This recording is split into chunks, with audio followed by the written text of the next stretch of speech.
So it either doesn't work and it never does what it's supposed to do. It either doesn't work or it does 100-fold. We thought we had a solution that was going to be perfect, and it was close enough that it was resonating with the target audience that we were first selling to. But just all of a sudden, out of nowhere, they brought up a theme of something completely different that we weren't expecting. You figure for 20 years, if you went on 3 10-day adventure trips around the world, it would be too much. Welcome to Money Mavericks, the podcast where we explore the dynamic world of finance, investment, and entrepreneurship. I'm Kirk Drake. And I'm Daryl Hicks. Together, we're here to bring you the latest insights, expert opinions from the trailblazers who are redefining success in the financial world. The idea that I had starting out in business was just the idea of society imposed upon me, right? Before you stop and start to ask yourself some deeper questions of why am I even thinking this way? Or it's just, well, this is what everybody does, right? And this is how society works. You're going to work. Maybe you have a job you hate. Maybe you have a job you love. Most people, don't really like what they do to make a living. It's something that they have to do, kind of to your point, so that you can get to this end goal. I love the fact that you're like calling that into question. I'd love you to kind of like, so why that though, Derek? Like why this book, calling all of this into question and helping people to reframe it? So look, in theory, deciding to work longer and planning to have income coming in longer than what you were previously thinking should directly translate into you having more time to spend with your kids and your spouse and your friends and everyone else right now. So I share a story in the book called A Tale of Two Tonys, and it's about a guy, Tony, who's 45 years old. He makes $150,000 a year, and he has $150,000 saved up for retirement. His financial advisor tells him if he wants to have a traditional retirement at 65, he needs to save about $2,400 a month between now and then, adjusted for inflation every single year. And that's a non-starter for most people. I mean, that's 20% total of what he's making. That's close to him saving as much as he is spending when you back out taxes. So most people in that situation, they freak out. They're like, oh my gosh, I'm behind. I have to spend even less time at the gym and less time sleeping and less time with my family. I have to catch up. Tony's wife in the book, I'm skipping over a lot of the fun, dramatic flair, but she's like, look, you're not going to ever stop working. Like, you like what you do. You like the people that you do it with. Even if you're not doing this, you'll probably be doing something else. So he calls up his financial advisor and he says, okay, can you change the age to 75 instead of 65? And what that does to the numbers is that in the first example, we had to save $2,400 a month to stop working at 65. That number goes down to $110 per month if he were to stop working at 75, which is a 96% reduction in the amount that he has to save. So you can just feel the collective sigh of relief that people have when I present this to them. And the reason for it is, in the first example, we have 10 less years of saving, 10 less years of that money compounding, and then we need the money to last for 30 years, because in both scenarios, I have him dying at 95. In the second example, he has 10 more years of working, 10 less years of needing to pull the money out, 10 additional years of compounding interest, and then the money only has to last for 20 years. And we've all seen these articles about how we should have saved more when we were 22 to take advantage of compounding interest. And whether we did or we didn't, we sort of feel dumb for not doing it more. But look, we're making, hopefully we're making a lot more money now than we were at that time. You don't see any articles talking about how you get the same benefit by just letting it sit for an extra 10 or 15 years longer on the back end, right? And so this is, I'm creating real dollars in real time for people seemingly out of thin air. Like, everyone understands that they should spend more time taking better care of themselves and spend more time dating their spouse and spend more time with their kids and spend more time sleeping. But at the end of the day, there's this pink elephant in the room, which is, well, how am I going to afford to do this? And what I'm here to tell people is that you can afford it because you're going to have this income coming in later on now that you weren't previously counting on. And that's sponsoring you to make these different choices right now. It's almost like someone's writing a check. Your future self is writing a check for your current self to allow you to now, like, be home in time for more dinners, go to the gym more, play more golf, hang out with your friends, do all of that. Yeah. That's a really those are some powerful numbers, from $2,400 all the way down to, what'd you say, 110? Yeah. And if he works until he's 70 instead of 75, an extra 5 years, the number goes from $2,400 down to $600. It's a 75% reduction in what Tony has to save by just agreeing and acknowledging, yeah, I'm probably going to work a little bit longer. And I like, how much time have people really thought about why they picked the age of 65 for the age that they want to retire? And I'm sure if somebody hates what they're doing, the idea of doing it for a second longer sounds terrible. And I'm also here to tell people that I don't think sitting around and sipping lemonade on your front porch for 30 years is going to provide lasting happiness for you either. So maybe Yeah, it's, you can only drink so many margaritas on the beach, right? right. Totally, man. But it's totally true. At some point, I try to do one big adventure trip where my phone doesn't work, some foreign country every single year. And at some point I sat down, I was like, wow, in retirement, maybe I'll do more of that. And I was like, well, how many more would I be willing to do? And I was like, I think at 3, I'd be like totally tapped out. Right. Yeah. I cannot imagine they're like, cause you figure for 20 years, if you went on 3 10-day adventure trips around the world, like, I mean, how much it would be too much. Like, Hey, look, and we're not selfish workaholics, guys who are married to our jobs. Like there was a survey done on comparing happiness versus meaning, and there was 2 groups of people. Group A were people that prioritized happiness. They woke up every morning and said, my goal for today is to make myself happy. I want to do whatever I have to do to make myself happy. And the second group said, my goal is to wake up and contribute and to have purpose and meaning beyond myself and my own personal happiness. And what they found when they hooked everybody up to brain wires and heart monitors and all of that is that the people that were really just looking after themselves, the inflammation markers went through the roof, their immunity went down, they were more likely to get sick and die. Whereas the group that prioritized meaning had a purpose, had a bigger reason for being here than just like serving themselves. It was the opposite. The inflammation markers went down. They were less likely to get sick or to get a disease. And the moral of the story is, if you want to be happy, don't pursue happiness directly. Like, I'm already starting to get feedback from people that are reading my book and telling me how much it's changing their lives. Like, I don't know that there's anything that feels better than that. You know what I mean? Like, to have a stranger say, this idea that you shared caused me to do something differently that's making me have a better relationship with my daughter right now. You know what I mean? Like, that makes me feel really, really good. And it's not taken away from the time that I'm spending with my kids or my wife or myself either. So yeah, like, I think that's a big piece of it. Yeah. And knowing you as well as I do, Derek, I know that you've got a tremendous amount of love in your heart.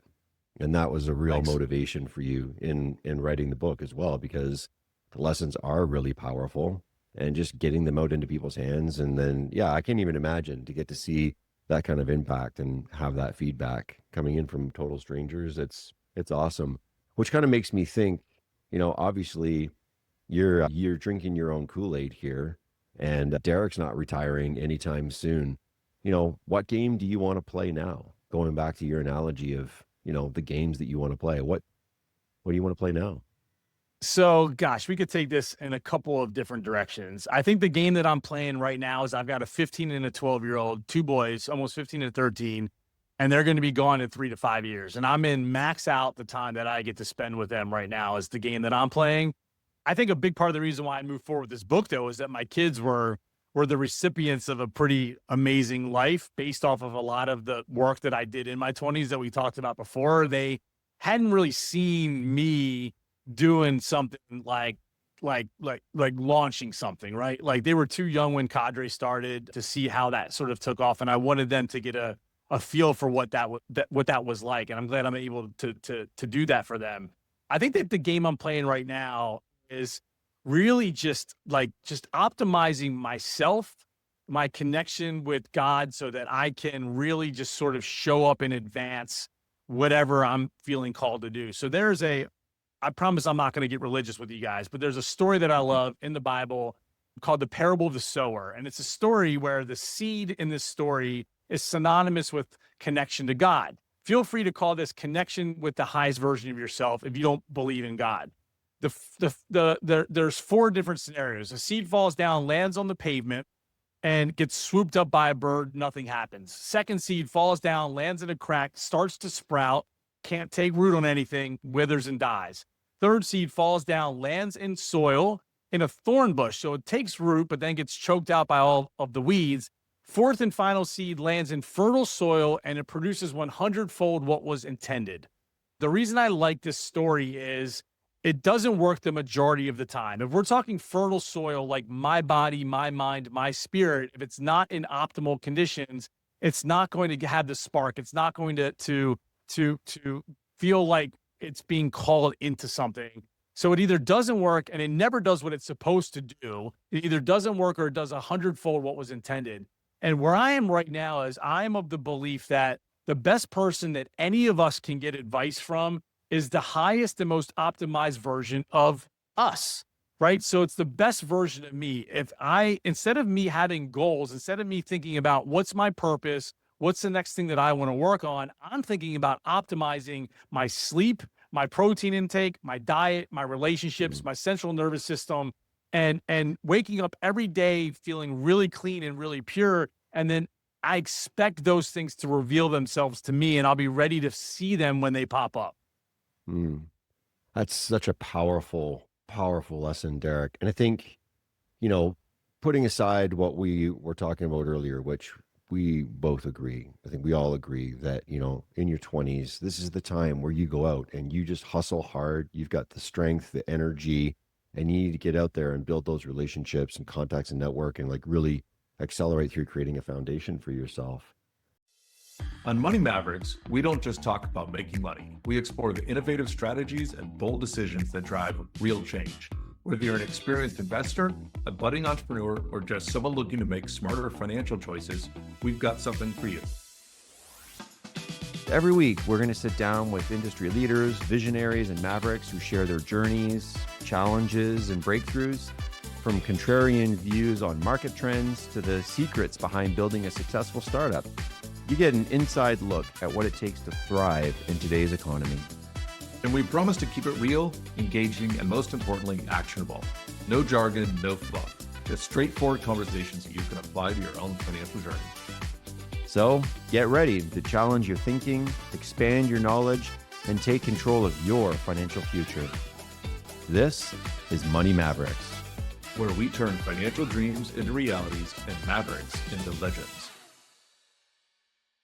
So I'd love to know from your perspective, what kind of behaviors do you think most correlate with getting speed from pilot to contract? Like you talked about, fintechs come in and solve a problem. Let's assume that the fintech knows what the problem is and they've got a solution that's reasonably credible to solve that problem. What kind of behaviors do you think most correlate on getting speed from pilot to contract? And how should fintech founders kind of design around those behaviors? Yeah, look, strategy dictates everything. So, I oftentimes, and our team talks about the fact that, banks are snowflakes. They're all different, yet they're all still snow. So there's some commonality there, but there's some nuance and some difference, right? The ag lender in Minot, North Dakota, and the med tech banker in, suburban Atlanta, they're both community banks, but they're vastly different. So they have to have a very clear orientation around their strategy, and the fintechs need to understand that. The worst thing that people in sales, and I know Kirk understands this, and we've talked about it before, is ask questions. They'll tell you. Discovery is everything. So for the entrepreneurs to move faster from first contact to live to revenue, they've got to be really clear that they understand what the bank's strategy, goals, and objectives are and how they coexist there. And oftentimes with, some of the smaller banks, it's more a function of when, not if, because they can't just do everything all at one time. They got to sequence this stuff properly. And there's no shortage of desire on the part of the community banks to do these things, but they got to do them in a very thoughtful, progressive manner with the right resources. And so while you may have the, greatest thing since sliced bread, you may be second or third or fourth in line to the other things that they must do or have to do in order to be able to take advantage of what you're offering them. And a great point in that I always see, especially early stage fintechs, the founder are so eager to tell you about this awesome, slice of bread that they made. that they forget to ask if you're hungry. They forget to ask if you're gluten-free. If they forget to ask the qualifying questions, Exactly. and they're trying to sell everything to everyone. And I was like this when I first started my first FinTech. And the sooner you accept that your solution will not be for all 9,000 financial institutions, Right. and your job is to figure out in the early days, how many will it be for, right? And what are the parameters that make you cut the line where you know they have the problem, especially in the early days. You want to know the profile of the people who have the exact problem that you solve and how to ask the questions about it, so you don't waste your time doing a demo. Because community bankers and crediting people are nice. They're going to look at your baby every single time, whether it's a fit for them or not, right? And they're generally aren't disciplined enough to say, I'm only looking at things that look like X, right? Exactly. Well, one of my team members famously reminds the FinTechs that come into our programs, God gave you 2 ears and 1 mouth for a reason. So, be a better listener. But be a better listener. This comes back to, like, you guys are both saying something that triggered a thought for me. How are we supposed to find out? Like, how do you go through that discovery? Like, I understand the context. If you can get into the room and in front of the right people, obviously you don't want to be doing that one by one. That's really more experience. Banks can be sold to every single day. I did a little back of the envelope analysis a couple of years ago with some of our more innovative bankers, and through every channel imaginable, even direct messages on Facebook. These bankers are getting bombarded with 12 to 1,500 outreaches a month, over the transom, through the mail, phone, you name it.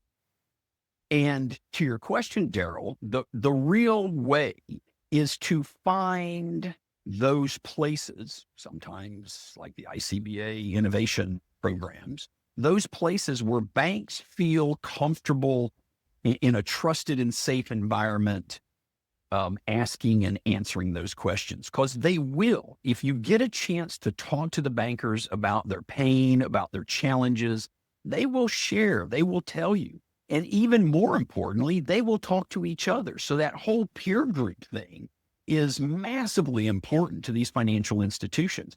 They want to know, what my buddy down the road is dealing with and what the banker over in the other state is dealing with. They want to know they're not in the boat by themselves. They're not out there on an island.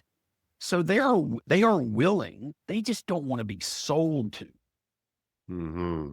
Yeah, exactly. Which is why solving the pain point, solving the problem, but knowing how to frame. My own experience around this was like, we thought we had a solution that was going to be perfect, and it was close enough that it was resonating with the target audience that we were first selling to, but just all of a sudden, out of nowhere, they brought up a theme of something completely different that we weren't expecting around dispute resolution in payments. And we're like, well, that's kind of, and the temptation was to be like, well, I can't boil the ocean. And so but this was ancillary to what we were doing. And it just seemed like such an easy win, but massively, massively value to the client. You could feel the pain that they were having around this. It was palpable to them. So it's like, okay, then we had to go back as a FinTech and have this discussion. Does it make sense for us to widen the scope just a little bit so that we now cover this thing? Because I think it's going to help with adoption and get us that speed of like getting a POC greenlit and then, getting it through to adoption. We tend to miss in the quote unquote sales cycle is, are you giving that prospect something of value they can take away from that conversation? Are you bringing them a nugget, a kernel of information, some insight they may not have possessed before you showed up in that point of intersection there? If you're supposed to be, the knowledgeable expert on dispute management or BSA and AML, are you actually sharing to the point where the banker feels comfortable that, wow, this is a relationship I might want to dig deeper into? Yeah, building trust and credibility for sure. Sorry, you wanted to jump in with something there, Kirk? Or no, yeah, I think it's that at the core, I love that of always be adding value in the conversation, because you don't know that the reality is what you start off selling, what you end up selling, end up being different, and you're probably going to go back to some of your original people with a completely different product along the way. Exactly. Because the journey that we think we're on is to convince them that they need the thing that we're selling. And most of the time, there's a huge gap between the value we think we create and the value that they get, right? Yes. And the sooner you figure out the value they get, the sooner you cut the line on sales. Right. That is spot on, because we say this a lot of times with our some of our programs, that as we've moved and matured over the years since we started our accelerator program, our FinTech accelerator program, we've gone from startups to early stage to now more growth stage companies. And what ends up happening in that environment, to Kirk's point, is you're really refining your proof of value. Not your past proof of concept. Now it's proof of value. And can you make that value proposition truly resonate with those prospects?